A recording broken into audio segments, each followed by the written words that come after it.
नमस्कार, JW किचनमध्ये आपले मनपूर्वक स्वागत। आज आपण बनवणार आहोत कैरीचे पणे।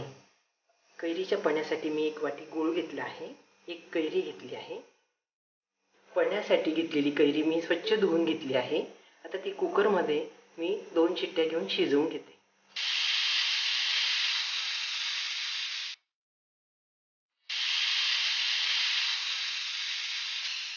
कुकरच्या 2 शिट्ट्या झाल्या आहेत। मी आता गॅस बंद करते। कैरी आपली कुकरमध्ये छान शिजून झाली आहे। आता आपण त्याचा गर काढून घेऊ आणि ह्या गुळाचं पाणी करून घेऊ। कैरीचा गर आता मी काढून घेतला आहे। 1 वाटी आलाय तो। गुळ पण मी 1 वाटीच घेतला आहे। कलमी कैरी एवढी आंबट नसते, त्यामुळे आपण कमी घेतलाय गुळ। त्या गुळाचे मी पाणी करून घेतले। आता असे गुळ पाण्यात छान विरघळला आहे। कैरीचा गर आता मी भांड्यात काढून घेते। त्यातच गुळाचे पाणी आता आपण काढून घेऊ।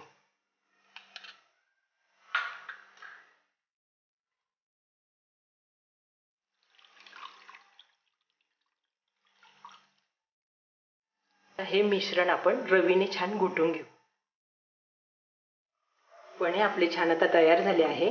हे तुम्ही मिक्सर मध्ये पण करू शकता। मी रवीने करून घेतले आहे, इलेक्ट्रिकच्या रवीने घुसळून घेतले आहे। पणे आपले छान तयार झाले आहे। एका कैरीचे पणे हे 5 ते 6 ग्लास तयार झाले आहे। त्यात तुम्ही तुमच्या आवडीनुसार वेलची पूड व मीठ घालू शकता।